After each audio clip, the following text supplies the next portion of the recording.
What's up, everybody? It's Mr. Talkbox. Check it out. You need to like and subscribe. Come on.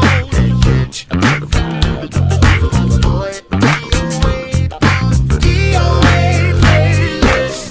Let's get the funky. YouTube family, YouTube world, I am back. Before we get started, I want everybody to continue to please pray for this world and our nation, and always remember that God is in control. Oh yeah, I got to do this too. I got to do this, but just bear with me one second, AJ, because my producer, he gets mad. Please go and like and subscribe to the page. Please go and like and subscribe and comment, right? Comment as well, right? To the page. Please go like and subscribe and comment and thumbs up. Share all that to the page. Please go do everything to the page. Please go like and do everything to the page. That's 5 times. All right, so we got it out the way. We got it. Can we get to the guest now? Can we get to this rock star here? I got it on the screen. Yes, sir. All right, man. Cool. See, my producer, he makes me do that, man. He says that helps with all the isms and the algorithms and the mechanisms, and I got to get some more isms from my man Bootsy. I don't know all the isms, but am I right? You're right. Okay, cool. Yeah, I just really had a slow moment because it just hit me that that's an actual statue of a guitar. I thought that was a real guitar at first. This here? It looked like it's sitting right beside like floating, like right? a real guitar. Yeah, man. You know that's kind of cool, man. It gives me inspiration. Yeah. Hey, man, YouTube family, I want to introduce this beautiful brother, man, that y'all see right here on the screen. I haven't known him, but for a year and a half, I just met him on IG. I follow him, and he's a phenomenal musician, and we're going to get to know him a little bit more about him today. And I'm a fan of this dude. I'm a fan of who he is as his brotherhood, as a person, as a man. And never met him at all, but this is my first time meeting him, this brother. And I want y'all to show your love for this dude right here, this phenomenal bass player. And I got to get into what else he play. I'm sure there's other instruments, but you know, he kind of makes me sick on bass. So I'm just gonna give him some. Bass is enough, you know. If he play anything else, he needs to just go to bed, you know, because he got too much time on his hands. Y'all show your love for my brother, AJ Brown, the bass phenom. AJ, thank you, man.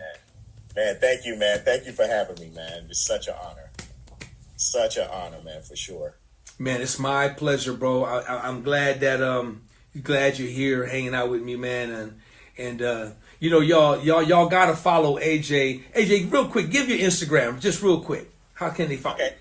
Yeah, AJ Brown Jr. _ on Instagram.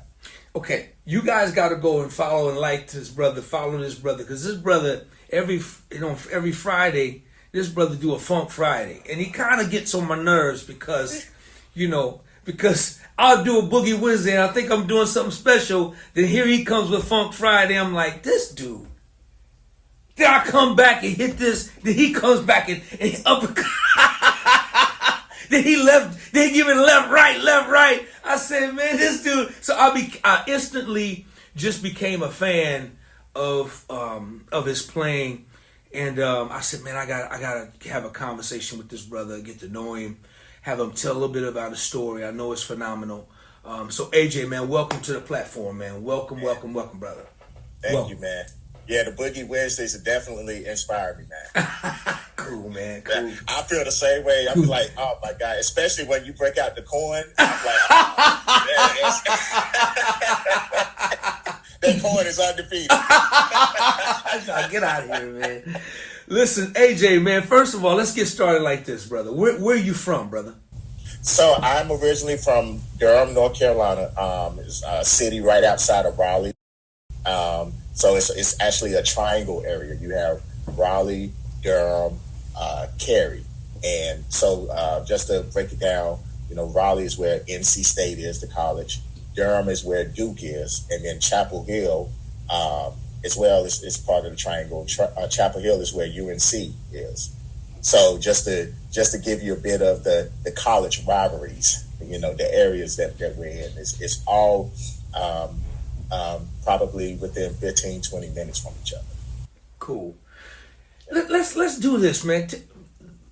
Talk a little bit. Well, first of all, did it start with bass with you, or did it start somewhere else? I already think I know the answer, but tell me where it started with you, bro.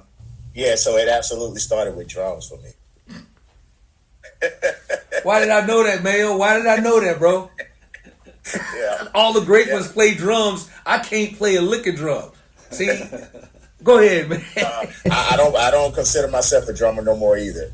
So I I can still keep a beat or whatever if I need to pocket, but I'm nowhere near like the stuff that's out here now. Right. But yeah, it started with me on drums. Of course, growing up playing in church.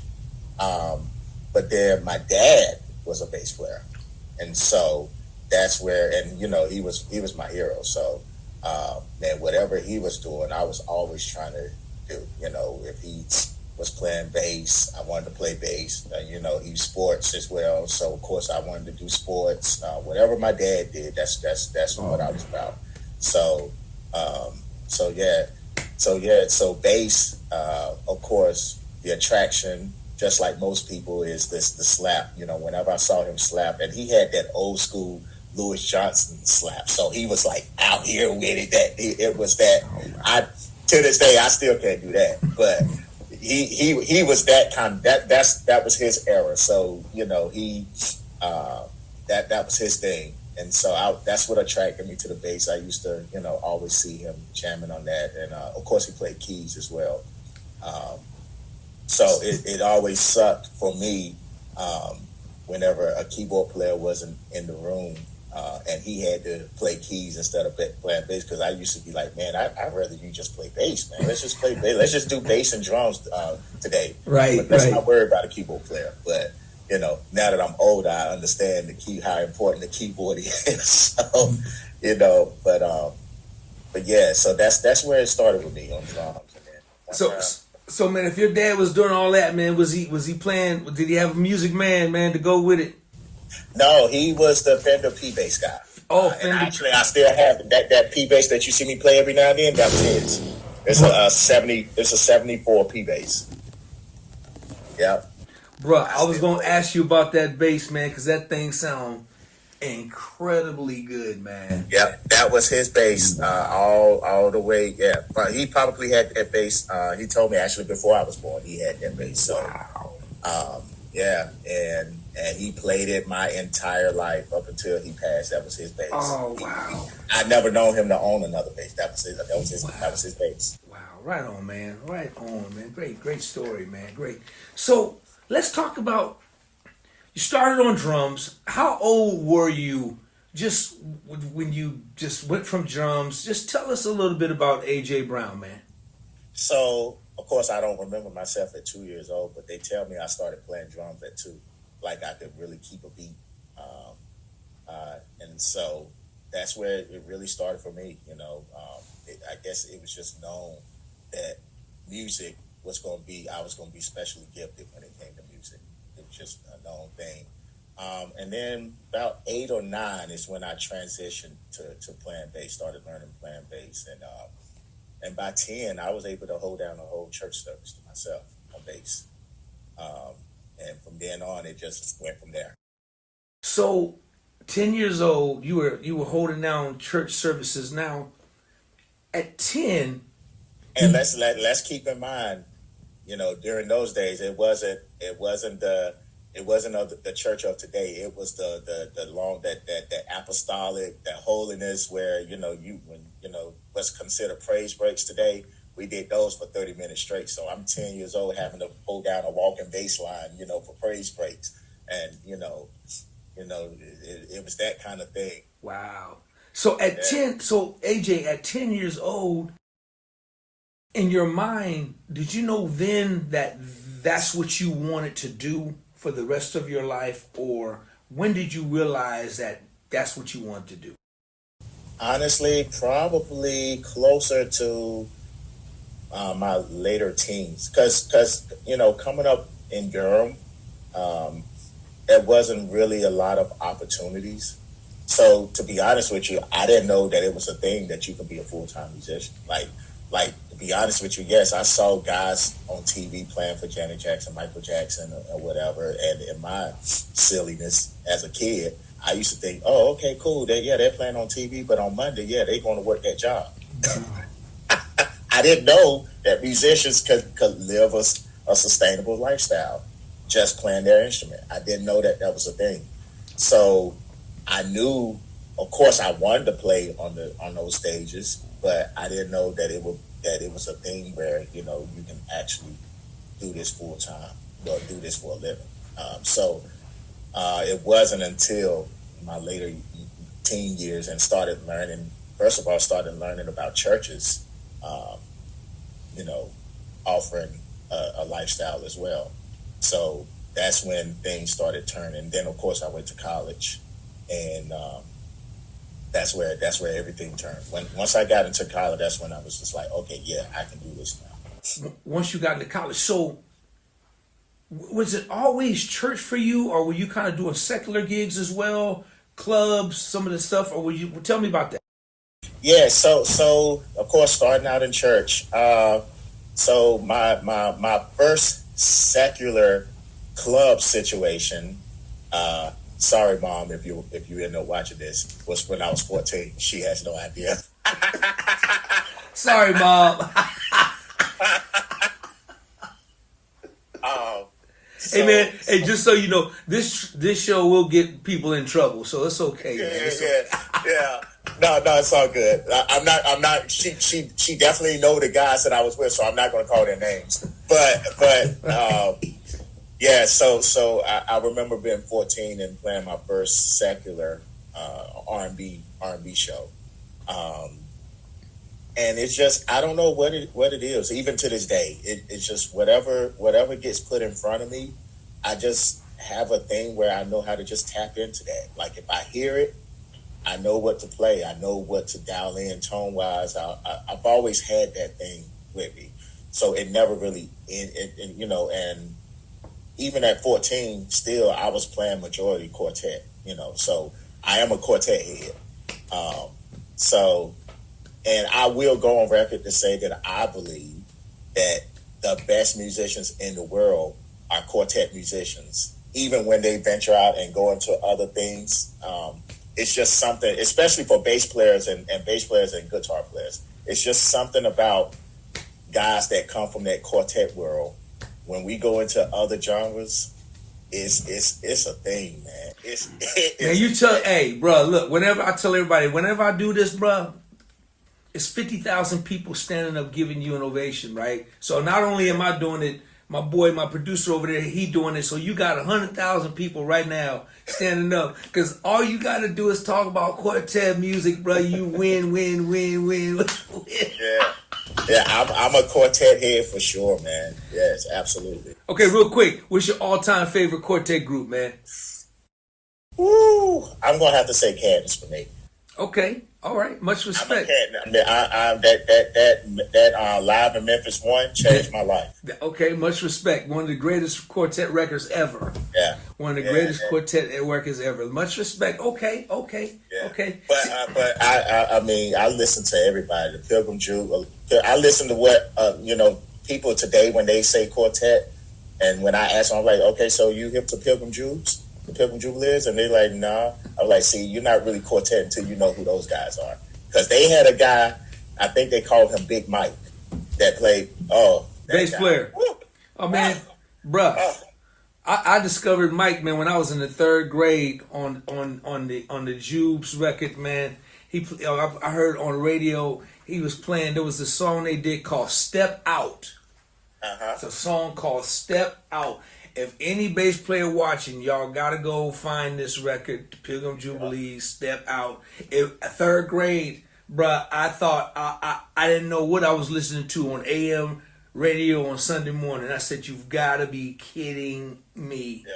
You gotta be kidding me. So I discovered Mike back then. So I second that emotion. Yeah, I loved him. So as far as bass player, now I love the Cantons because of their songs and everything. But now, if it comes to bass playing that I've studied when it came to quartet, I was studying, of course, Big Mike. I was also studying Tracy from Doc McKenzie. That guy. I think he ultimately moved on and started playing for the Blind Boys of Alabama. Hey, that's my dude. He's ridiculous. Yes, ridiculous. Yeah, he's ridiculous. Yeah, he spent a lot of years with the Blind Boys, won a lot of Grammys with the Blind Boys. Then he was, from Ohio, so he was playing with the Ohio players. Yeah. So that dude right there is a phenomenal. He's a beast. So that though he would be another guy that I would call a virtuoso when it comes to quartet. Absolutely. As far as a guy that could step into another genre and still rule. I loved him. Big Mike, of course, and I'm drawing a blank, but the guy that came up with that funky bass line that everybody loves to play when it comes to quartet from the Mighty Clouds of Joy. Oh man, Richard Wallace, of course. Yes, Richard Wallace. Of course. Yes. Richard Wallace, man. Of course, man. Yep. Yeah. I came to Jesus to drive. I came to Jesus and I made a step. It's just, oh, dude, come on, man. Come on. We got to salute all them guys, man. Yes, all those Richard guys, Wallace, man. Mike, all you brothers, rest in peace. My dude Pierce, Tracy, you out there, man. Love you. Yeah. You definitely won. So no, bro, you doing good, young man. You doing good. Yeah, I'm definitely. I'm young. I'm younger, but I'm definitely an old soul. Like I always say that I'm a '70s kid at heart. Hey, my favorite genre of music is '70s. It doesn't even matter. It doesn't matter what genre. It doesn't matter if it's country. It doesn't matter if it's rock. It doesn't matter. Of course, funk that speaks for itself. It doesn't matter what gospel, even the gospel record. Like my favorite gospel record is the Aretha Franklin Amazing Grace album. That's my favorite gospel record of all time.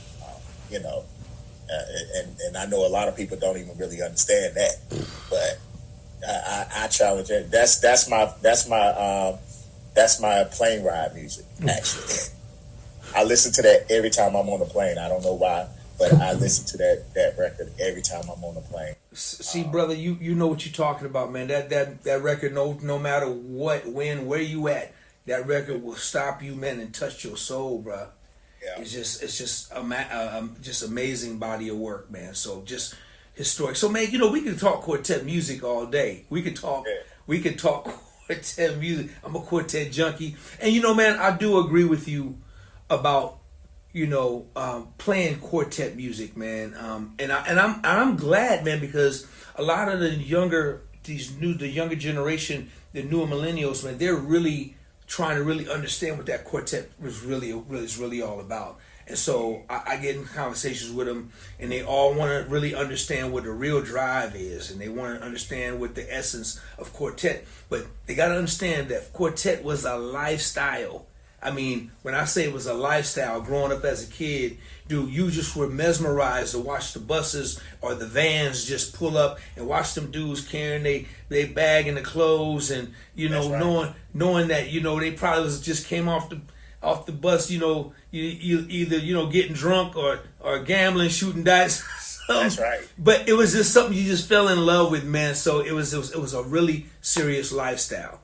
And right. But let's move on from it, man, because we could talk. Now that I know that you quartet head, I'm gonna be on you, man. Now we really get to go back and forth. Hey, one other thing, not just the buses, the van and trailer, because you had to start from that first. The vans and the trailers, absolutely. The vans and the trailers, the vans and and the cars, Dude, when I first saw the Gospel Keynotes, which was one of my favorite all-time groups, when I first saw the Keynotes.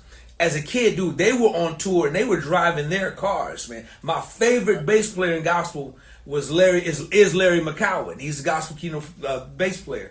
Dude, he had a big long Fleetwood Cadillac. It was yellow, and man, they rolled up. They from Tyler, Texas, all the way across the country, just rolled. Yeah, that's right. That's right up the way from me. Right now, Tyler's about an hour and a half from me. Bruh, they were in their cars, man, on the road. And I was like, man, y'all the gospel keynotes, but man, y'all, they was rocking, man, they was rolling. Yeah. So yeah, you're right. The vans, the cars. If you had a bus, you was doing good. Yeah. and if you had a bus 9 times out of 10, it was raggedy. I never saw a brand new bus in a quartet. Never, right, never, never. right, man, right. I love it so much. Listen, man. So now, so you're in Raleigh now. You're in Dallas. Yes. What led you to Dallas? What led you to move to Dallas? Okay, so when I was 17, I graduated from high school, and I started playing for a ministry called the River Church under Bishop Joby and Pastor Cheryl Brady. I'm still with them now, 23 years later. So in 2010, Pastor Cheryl Brady got a call from Bishop Jakes, saying that he wanted to plant a North Dallas location. So he's in Dallas, but then you have different metroplexes of Dallas. So you have North Dallas, you have Fort Worth. And so he wanted to start planting different churches in different metroplexes, and asked her to come to be a part of that. And in turn, as fate would have it, she invited several of her staff to go with her, including band members. And I was one of the lucky ones to be selected to come. Wow. And that's how I ended up in Dallas. And it's a beautiful story. You know, I moved here with just a base and a bed, and now I have a whole family, married, got kid. So life has been wonderful, and it's funny because during that time, I was in a weird transition of my life. I was 26 at the time, and I really wanted to move to like either LA or New York, and so when Dallas came across, I prayed about it, and obviously it was the right choice. I think that's dope, man. So that's a beautiful, beautiful story. Now in Dallas, now how's work for you, man? Outside of the church, I already know we're gonna talk about the gig you're doing right now with Gerald, my man, my brother, one of the greatest, the greatest in the world, man. I gotta just say that. But before we get to Gerald, man, so how's work for you, man? Outside of church, you stay pretty busy. I do. It's weird though, because when I'm home, I don't work. I don't do local work like as much, other than studio sessions. So the bulk of my work is really more so the traveling end of things, as far as gigging. Now, of course, when I'm home, I'm at the house and I'm in the lab. I'm doing things of that nature, and then of course I play at church on Sunday. So that's really what life feels for me when I'm home. It's really about family, really about So yeah, I don't really get a chance to do a lot of local work per se. I think that's what you're trying to ask me about. But I will say, every now and then when I do, get called, I will take some stuff as well. Because Dallas, I would definitely tell you, Dallas is probably one of the most underrated cities when it comes to the talent that's here, musicians and singers. Because as you see, American Idol right now, it's a couple of people from Texas, and I'm like, man, right here in Dallas, and I never even met you. Yeah. Like, it's some cold-blooded killers here for sure. Dallas is super loaded, man. That's kind of like, I was asking you, so as a bass player and as phenomenal as you are, do you get a lot of calls to play for a lot of different gospel artists as well? Or Nate, tell me some of the people you're working with. Are you working with? Yeah, so that was the thing. That's why I feel like the Dallas move was definitely a God thing, because eventually once I moved here, Fred Hammond is here, so I've been blessed to work with him a lot. Israel Houghton at the time was living in Houston. I've had the opportunity to work with Israel Houghton. I've worked with Kim Burrell. And then, of course, I've hooked up with different producers. Of course, you have Robert Spud Wright, Sean Martin is here, Bobby Sparks is here. So these are all musicians that once I moved here, and it happened immediately. It wasn't a thing of where how you have to move to certain cities and You have to really get acclimated. People have to know who you are. That kind. I didn't. It wasn't. It wasn't a struggle to start working in Dallas. It's like, Bobby Sparks actually was the first person that I met from Dallas, and I met him before I moved here. I was in Spain playing with Joey Colorado straight ahead. So I play upright too. So I was doing a straight ahead, gig, playing, and Bobby was there playing with somebody, and so we was able to connect, and then 2 months later I hit him up. Was like, hey man, I'm moving to your city, and so that it started from there, meeting Bobby, and then of course at the time Sput was playing at the Potter's House as well, playing drums, so I was able to meet him, connect with him, and of course Myron Butler, another gospel artist, worked with him as well. So yeah. Man, listen, when you talk about Bobby Sparks, man, you talking about he's probably he's definitely one of my favorite bass players. I call him a bass player too, because that synth bass work, that move. He's one of the best to do it for sure. Man, and I agree with you, AJ. I agree with you 100%, man. Not only just a phenomenal musician, but a beautiful cat, loving little brother. He's just one of the funkiest dude walking this planet, man. He's just a phenomenal brother, and I'm just so happy to see his comeback, man. And he's one of my favorite. This dude called me for anything, I'm there, man. I just be honored whenever he called me and asked me to play on something. I'm like, man, you want me to play? You a serious man? So he's one of the greatest, man, one of the funkiest dudes in the world. Bobby Sparks, man. He's just, you don't get no greasier. That dude, and I love him because he country is all get out.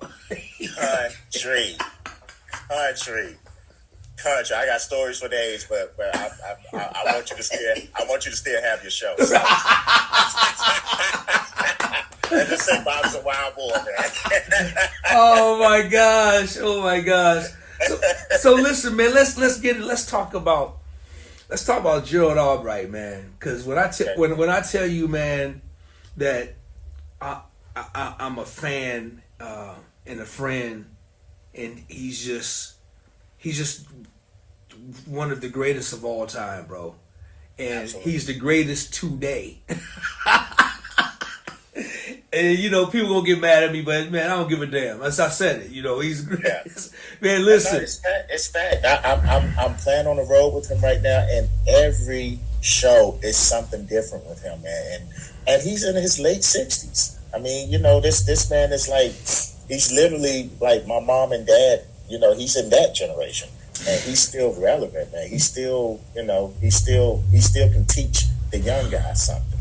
Let's talk about, man, how you start playing with Gerald. So Instagram again. That doggone Funk Friday. That yeah. See, hold on. See, world, I'm telling you, you got to go watch this brother's Instagram. This brother getting hired off of his Funky Friday. I thought about going to Saturday or Sunday, see what he gonna do first. You see what I'm saying? And I still might do that.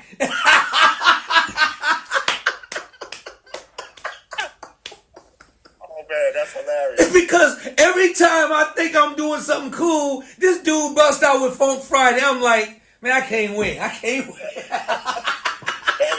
is nowhere true. That is nowhere true. I'm telling you, Boogie Wednesday, man, I look forward to it. Never mind, man. So if it don't come down my timeline, I'm Googling like DOA, but I got to go to his page because I know Wednesday was off the chain. And you're playing guitar now? I've been watching you. Yeah, you're adding the guitar stuff now. That's oh my God. Come on, man. Let's go back. Let's not get off this thing here. Let's talk about UK Instagram, Gerald Albright Instagram. So talk about that. So it's funny.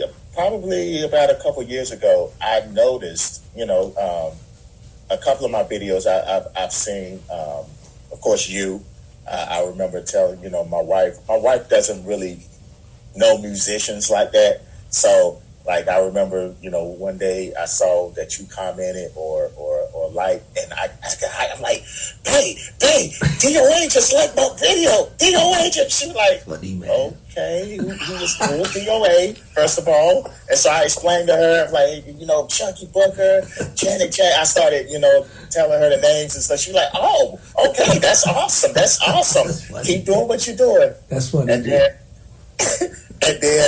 and then eventually I started saying Gerald Albright.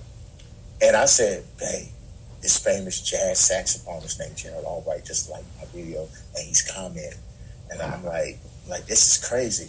And so last year, fast forward to last year, I get a DM from him asking, hey brother, would you be interested in doing some dates with me? And I said, yeah, absolutely. So, just doing just a few dates here and there turned into me actually being on the gig now. So, wow, man, listen. Just out the blue. That's never great. saw that coming. That's a great story, man. That's a great story, man. So tell me, man, how you like the gig. Tell me how you having fun. Tell me about the gig, man. Man, it is. I hadn't really played. So he's in the smooth jazz, but I don't really consider him smooth jazz. That's the crazy part about this. He definitely. We see music the same way, to say the least. He's a funkster. I'm a funkster. So at any given moment, something can turn just like this. If we lock into a groove, it could turn just like that, and it's there. And it also helps that he's a bass player too. Oh, you just read my mind. Come on, man. So when that lock happens, it's super special. It's just amazing. And then too, I tell people all the time when they ask me about how it is being on the gig, one of the first things that I say is obviously his playing, that speaks for itself. But aside from that, him as a person, him as an artist, he doesn't. He's very easy to work with. He doesn't do the artist thing.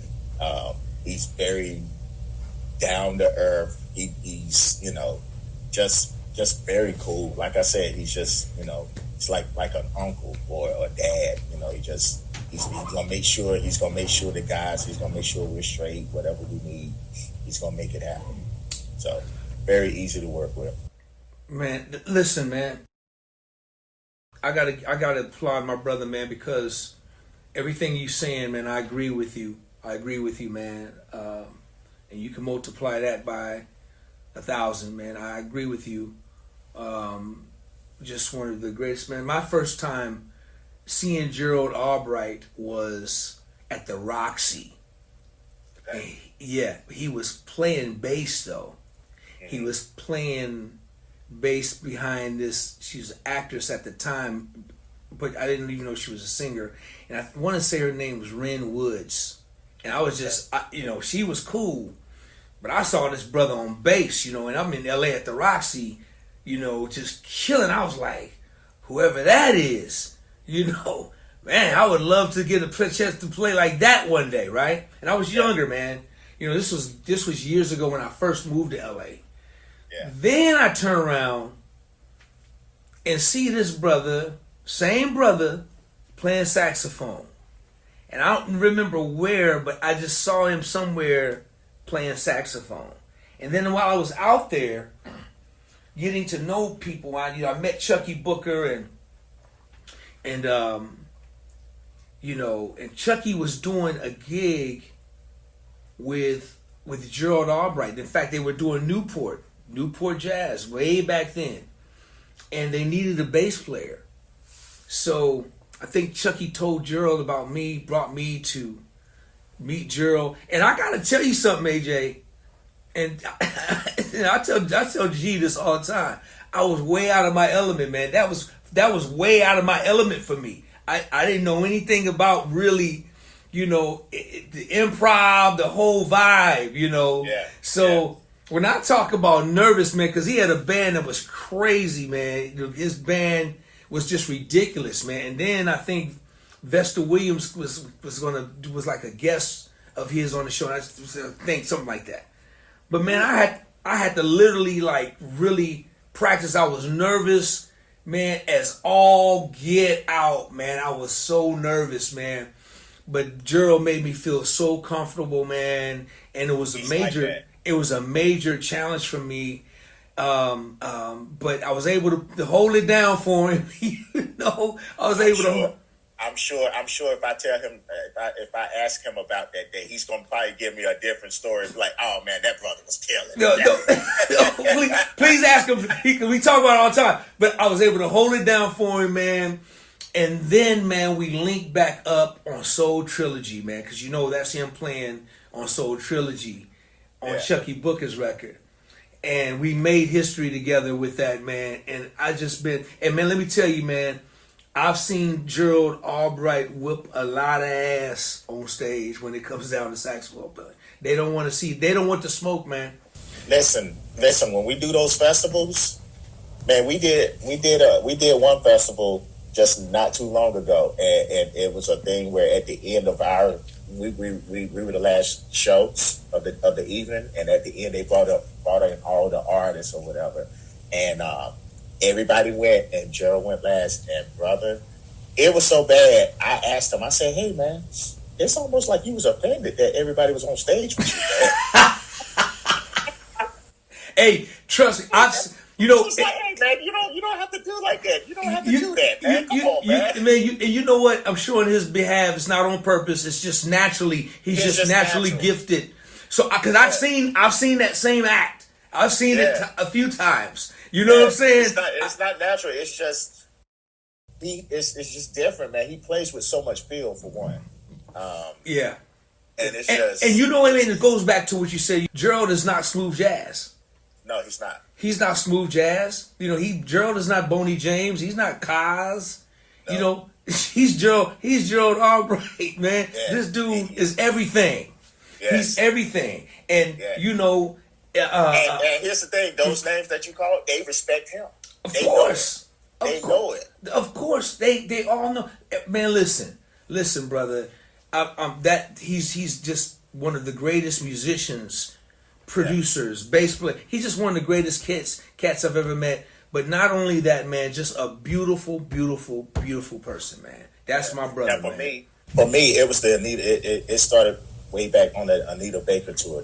Man, come on. Video, oh my goodness, with him playing bass, and then he puts the bass down and do that sax solo. Come on, man. It was crazy. And now I did in my early years and all throughout middle school and high school, I did play sax a little bit.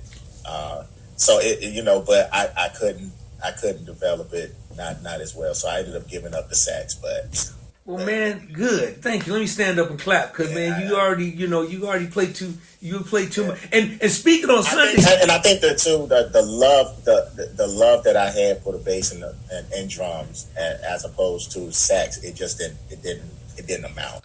Man, speaking on Sundays, man, I'll be watching you churching, man. Are you the musical director for the church? I am. Man, I'm the musical director. I'll be watching you, giving cues, playing, killing at the same time, giving cues. I said, this dude, he think he's slick, so he come on Friday and he come on Sunday. I think we got to do it 2 or 3 days a week, man.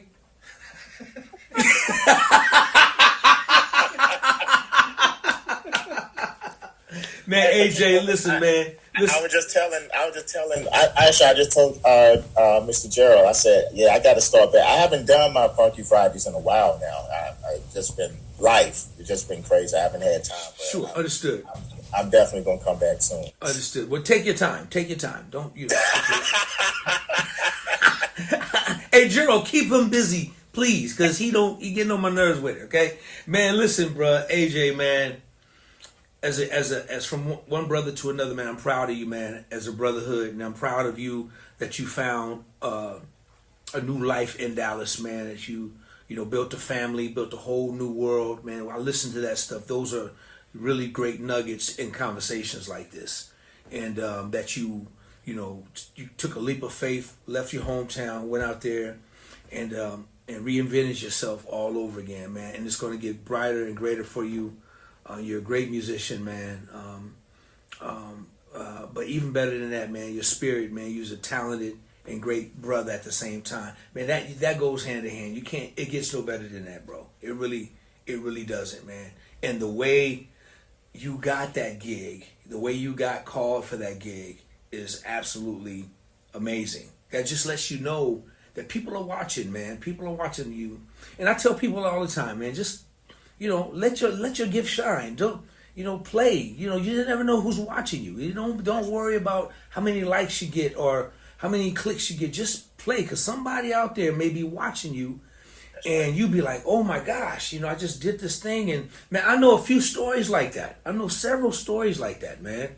And it's good to see that I'm glad you shared that story with me, man, so my people can hear that story and be encouraged by that. By you just, doing a minute-long videos, although they're just killing, but minute-long, man, you got the attention of somebody that was looking for somebody just like you.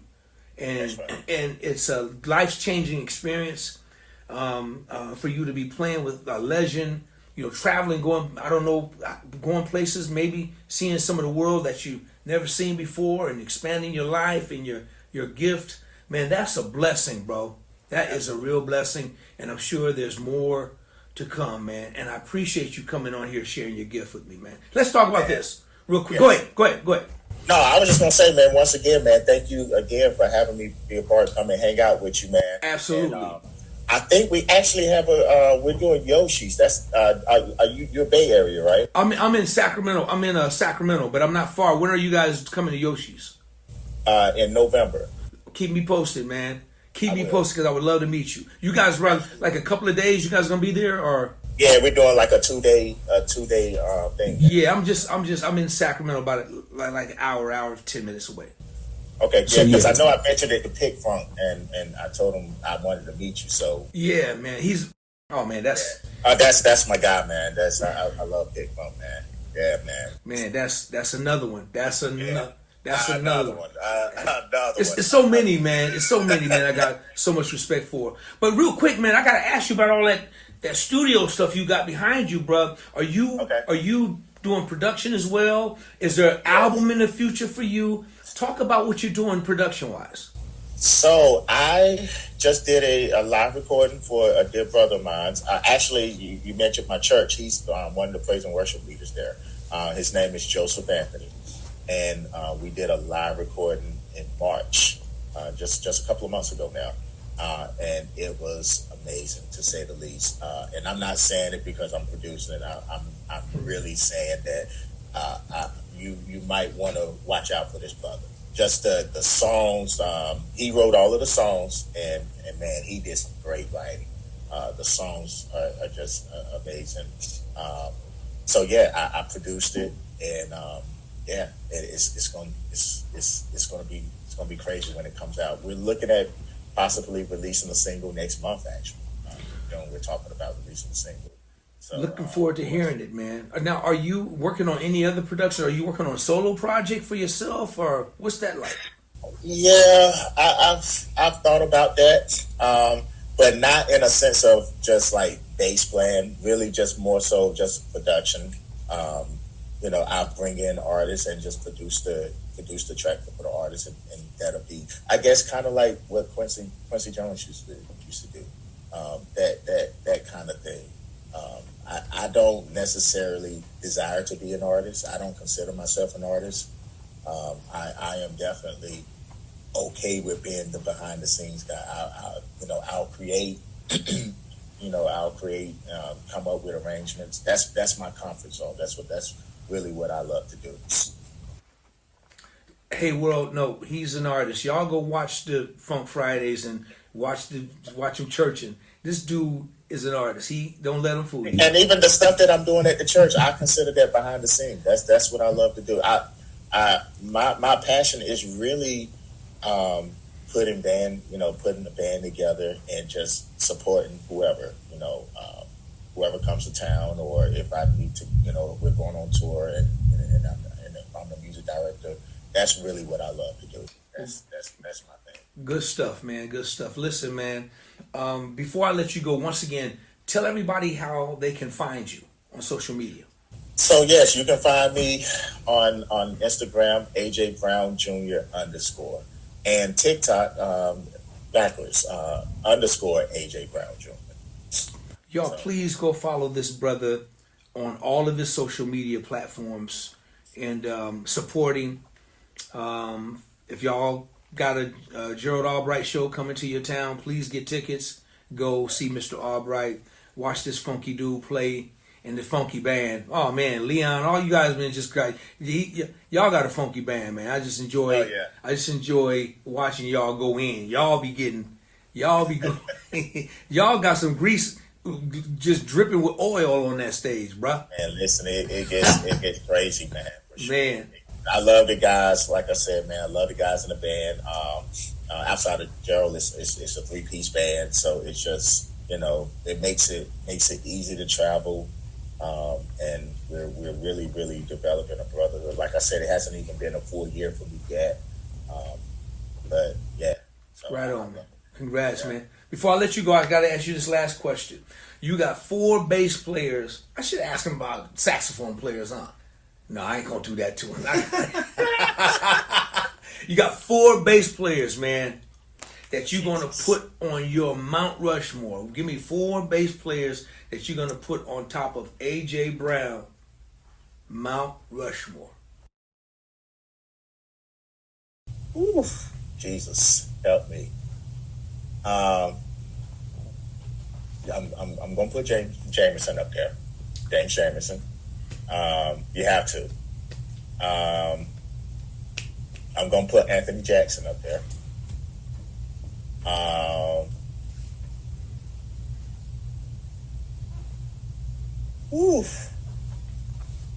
Larry Graham.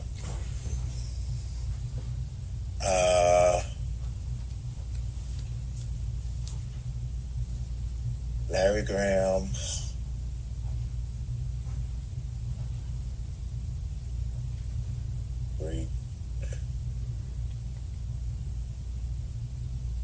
I feel like I'm gonna forget somebody. So I say Jameson, Anthony Jackson, Larry Graham, and Joel Smith. Yep, he's the GOAT for gospel bass playing, hands down. So I get a pick. I get 2 picks. I'm gonna put a young AJ Brown Jr. up there because of Funk Friday, bro. He's giving me he's causing me havoc in hell, bro, every week. So I'm putting him on there because just because of that. Just because of that. But you deserve to be. I'm telling y'all, when y'all go on there and watch this, y'all gonna be like, oh my gosh. Oh man. And the majority of Funk Fridays I've seen, you doing it with a 4. Yeah. I'm a fan already. Yeah. I mean, when it comes to funk, I mean, 4-string is where it's at. I play 5s. I play 5s on the road. I play 5s live, but that 4-string, man. I mean, I always say when I get in my 60s and 70s, man, and it's time to retire, I imagine I'm gonna go somewhere and live in the country somewhere, and I'm gonna play at somebody's Baptist church, and we're just gonna sing songs like "How I Got Over." I love it. I'm gonna play my 4-string P bass. I love it. I love it. But man, you play so big to it sound like you're on the 5 and the 6, and that's the beauty of really understanding what the 4-string bass is. You still gotta play big, and you play big, bro. So I gotta put AJ Brown Jr. on there, but I'm also gonna put AJ Brown Sr. on there because, dude, the love and respect that you shown for your father and the inspiration that you said, man, you kind of like people want to hear him play piano, but you just wanted to hear him play bass. Yeah. So I'm gonna put senior and junior. Those are my two picks. Okay, I get those two picks. I get to do that, bro. I get to do that, man.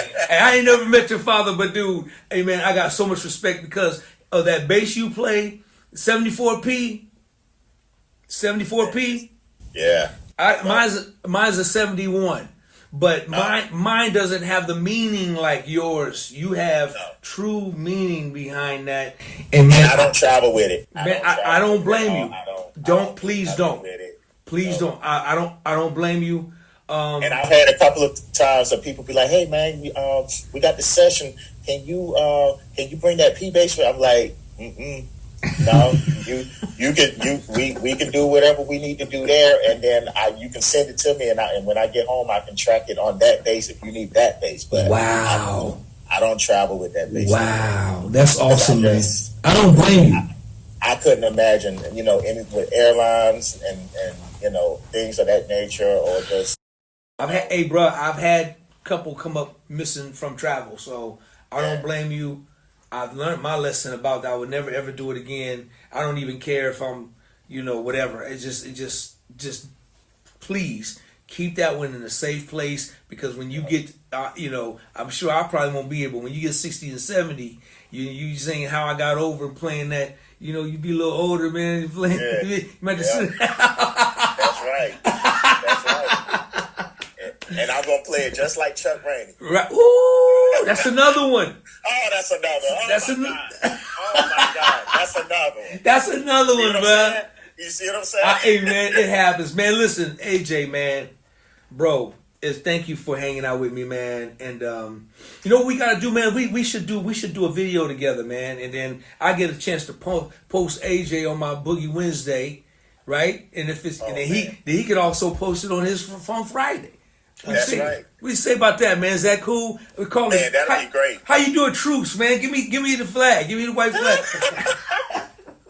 give me a T-shirt. I'm waving the flag, truce, man. Listen, that would be phenomenal. I would love that. That'd be so much fun. Let's make it. Let's give them something to look forward to and just have fun with it. And let's make it happen, man. Listen, man. Anything else you want to say, bro? Before I let you go.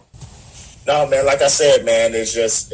I'm just honored to meet you virtually.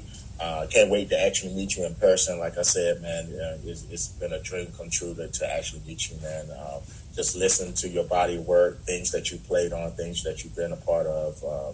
Man, I the Chucky Booker records. That's on my playlist.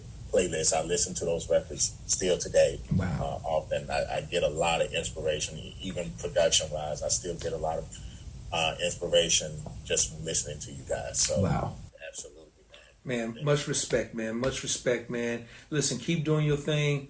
Tell Mr. G I said what's up, man. I will, man. Tell him I said what's happening. I'm telling you you ask him about that gig too, man. He gonna tell you. Hey man, I'm gonna tell you, I don't care what he say. I had no business.